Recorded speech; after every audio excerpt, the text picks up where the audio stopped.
Ash and Brock make their way, finally, to the Safari Zone. Ash is overjoyed to catch some Pokemon, but is then held at gunpoint by a cranky old man. Now they're able to get their rods and balls nonetheless, but this is a perfect opportunity for Ash's roster to grow even larger than it is already. He has 30 balls, and that's 30 opportunities to catch a new Pokemon. Ash first stops as he sees a family Nidoran. He throws a ball at one, catching a Nidoran female. Aiming for the males, he misses twice and catches two more females. He then found their evolutionary form, Nidorina, caught two of them, again on accident. He then was attacked by a Nidoqueen, despite them normally being quite passive Pokemon, and caught that as well, bringing his new Pokemon count to 6, even if they were the same species. He then tried to catch more males, but all 3 of them were intercepted by Tauros running by. So Ash caught 3 of them by accident, and then decided his luck with fishing, on the way catching a Rhyhorn. Ash is on his way to fish, and as he is, he finds a group of Poliwag, and their evolutionary forms. He catches 2 Poliwag, 3 Poliwhirl, and is then attacked by a group of Poliwrath, 2 of them. Ash catches them as well, and then continues on his quest to catch even more Pokemon. He then sees another Nidoran male and tries to capture it, but misses the ball and hits a tree instead. Unfortunate. Ash finally gets a fishing spot, and oh boy, does his fishing go well. At first, he only caught a Magikarp. He then decided to catch a Goldeen, 4 Seaking, 2 Horsies, and a Seadra. He saw another fish Pokemon underwater and attempted to fish that up as well. However, it turned out to be a Gyarados. But not just uno, dos. The Gyarados were enraged in Ash fishing in their spots. Their, breeding place, if you would. Ash had Pikachu use Thunderbolt, despite the rules, and then threw Safari Balls. The 2 ferocious beasts were captured. He'd have to explain to the warden later why they're injured. However, upon the sounds of electricity, Ash heard a cry. A loud cry. Ash runs, and to his horror, it's Team Rocket. Specifically, the singular grunt he had met in the preserve. It had up Kangaskhan, the one it had stolen, and was beating on a Dratini, with a down Dragonair not too far away. Ash knew that he had to stop it. As the grunt brought out a Pokeball, Pikachu used Thunder Shock and hurt the 2 enemies, whilst they were distracted. He threw 2 Safari Balls at the Dratini and Dragonair. They were captured and teleported away safely. The grunt recognized the kid, and he was angry. He told Kangaskhan to smash, and Pikachu retaliated. As Kangaskhan went for a Mega Punch, Pikachu jumped up and shocked the motherly Pokemon. Kangaskhan used Comet Punch, this time hitting the small mouse and hurting it a lot. Pikachu then used Thunder Wave to paralyze Kangaskhan. Ash recalled Pikachu and sent out Squirtle. Squirtle used a Water Gun, followed by a Rapid Spin. As Kangaskhan used Mega Punch, Squirtle used Withdrawal to minimize the damage. Squirtle jumped out and bit down on Kangaskhan's tail, and then was slammed to the ground by said tail. As Kangaskhan tried to step on Squirtle, she froze from paralyzation. Squirtle used the chance to use Water Gun to hit the Pokemon in the face. Kangaskhan then used Mega Punch, but this time Squirtle couldn't defend itself and was defeated. Ash returned Squirtle and sent out Sandshrew, who began having PTSD. Ash ordered a rollout though, and Kangaskhan took more and more damage as the attacks continued. Sandshrew finally defeated the Kangaskhan, and the grunt ran away.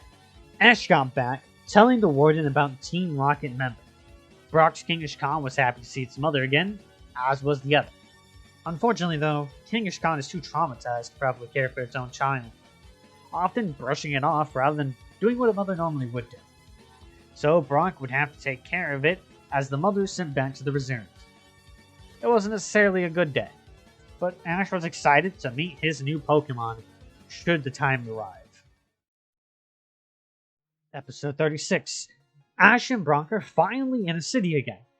Unfortunately, they aren't able to take the bridge and have no money for a bike. Ash can finally switch out his Pokemon though. He switches Bulbasaur for Oddish, Squirtle for Krabby, Pidgeotto for Butterfree, and his Sandshrew for Cubone. He keeps Pikachu for obvious reasons, and Vulpix because Paris and Beedrill wouldn't give him type coverage. He thought about bringing in his Safari Pokemon, and he actually did, but the power difference between them and his current Pokemon was pretty great. At least the ones he wanted to use. You have to get stronger Pokemon before things like his Nidoqueen and Poliwrath would listen to him. Cubone and Oddish are still shy, but Oddish has more confidence than before. Krabby is a little less crabby than before, and Butterfree has become a parent himself, so he's happy to help out old Cubone in place of Pidgeotto. And while Bronk is flirting with Nurse Joy, Ash decides to train Cubone Oddish. Brock is asked for help by the nurse to go deliver medicine, perfect for Ash and Brock, as they needed a way across anyways. Whilst going, they were jumped by a biker gang. A fiery head kid sent out a golem. Ash retaliated with Krabby. Krabby used Water Gun, however the golem was able to push it back with a tackle attack. Krabby stood up, and Ash ordered a Metal Claw. While he did scratch its hard outer shell, doing critical damage, Golem used Tackle and knocked out Krabby. Ash sent out Oddish next, who immediately jumped off the ground, scared, but it stood its ground. Its measly Absorb attack wasn't able to finish off the Golem though, and it was heavily damaged. Sad, as this was Oddish's first actual battle, but it was an acceptable one. Ash's next Pokemon is Butterfree, who uses Sleep Powder and lands a critical Psy Beam, finishing off the already pretty injured Golem. Ash returns his Pokemon in response. Next, a green-haired biker girl sends out Cloyster. Unlike with Golem, however, Pikachu is able to take out the Water-Ice type with ease with its type advantage. After that, they explain their purpose there, and then Awesome Ash and the gang get to go over to the Pokemon Center in the town over, giving off the medicine for the sick Pokemon. Episode 40. Ash and Brock find an Eevee on the side of the road. After picking it up and bringing it to a party, they realize the Eevee belongs to a kid named Mikey at a stone party. No, not that type of stone. I said stone, not stone. Mikey's three brothers, Sparky, Rainer, and Pyro, meets them. They offer to give Ash a Thunderstone, and he declines, so he already has one. They then give Brock a Firestone, which he takes but does not use. And since Ash has an Oddish, they give him the choice between a Leaf and a Sunstone. Since Ash wanted a more exotic Pokemon, he decided to take the Sunstone, in case Oddish did want to evolve. Now, unfortunately, guys, I gotta say something, and it's really hard for me to admit, but Misty was actually helpful in this episode. Misty and Team Rocket more or less prevented a fight between the brothers and Ash. At least that's the impression that I got watching this episode. Not to mention, help Mikey feel more confident about his decision to not evolve into Eevee. Or evolve into...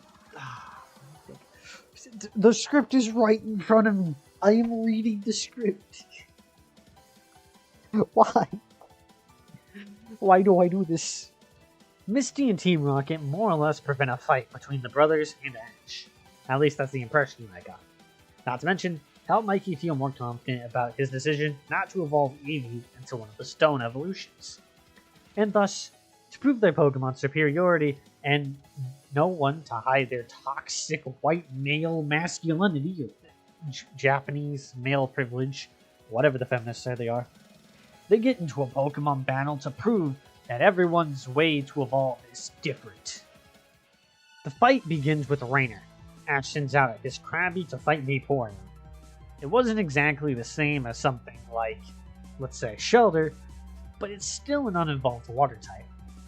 Krabby begins the battle using protect itself from a water gun attack. Krabby uses Leer and the Metal Claw to attack Vaporeon.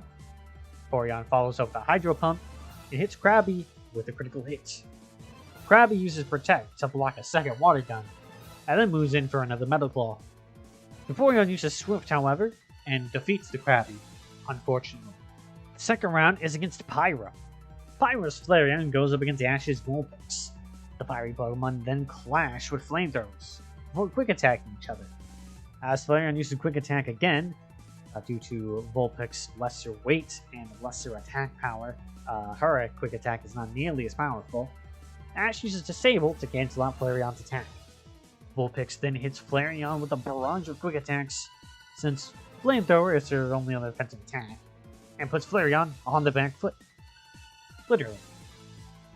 Flareon uses Bite, biting down on Vulpix and swinging around in his mouth, before throwing her to the ground.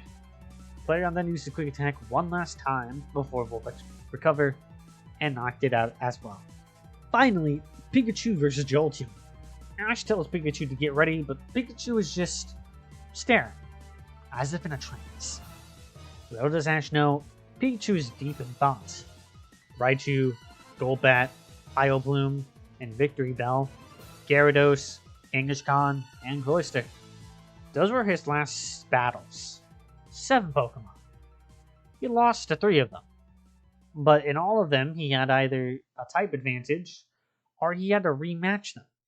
Or, well, he lost. And now he just saw 2 evolved Pokemon evolved by stones, obliterate his friends. Ash tells Pikachu to snap out of it, and Pikachu does, running out into battle, cheeks sparking. And to get this over with, Pikachu gets demolished. Jolteon is far too fast for Focus Punch, and Pikachu's electric attack only strengthens the Jolteon. The brother proves that evolving your Pokemon is just better. Mikey sees this too. So after beating Ash, they turn to Mikey and ask him what he wants to evolve to. Mikey then tries to mumble what he wants. Mikey doesn't want to turn into any of the evolutions from stones. He reveals that, after doing some research, he'd prefer to evolve into either Espeon or Umbreon, and let Eevee evolve whenever it's ready to evolve. The brothers never even bother thinking about this possibility, but decided that they'll accept it and let him do his own thing. It'd be weird for Eevee's brothers to have 2 of the same Pokemon anyways. After the party, Brock and Ash are sitting in the Pokemon Center. Brock gives Ash his Firestone since he doesn't want to evolve his Vulpix. After all, Susie entrusts him with her. So Ash takes it. And as Ash is reorganizing his bags, he pulls out the Thunderstone. Pikachu again stares at that green, electric-themed stone.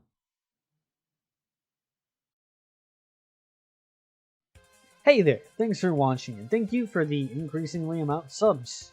I've been trying to use my community tab at least once a day to increase communication. I'm hoping to hit 1,000 subs next because, well, if I can get paid, like, it will be much easier. I shouldn't be saying that, but I will anyways. I know smaller channels than me open up a Patreon, but like, I don't know, just doesn't seem worth it to me, you know? And then I'm kind of obligated to work on whatever people want, you know? So, I don't know, you know, maybe that'll be tomorrow's community tab. How about that? Make that tomorrow's community tab.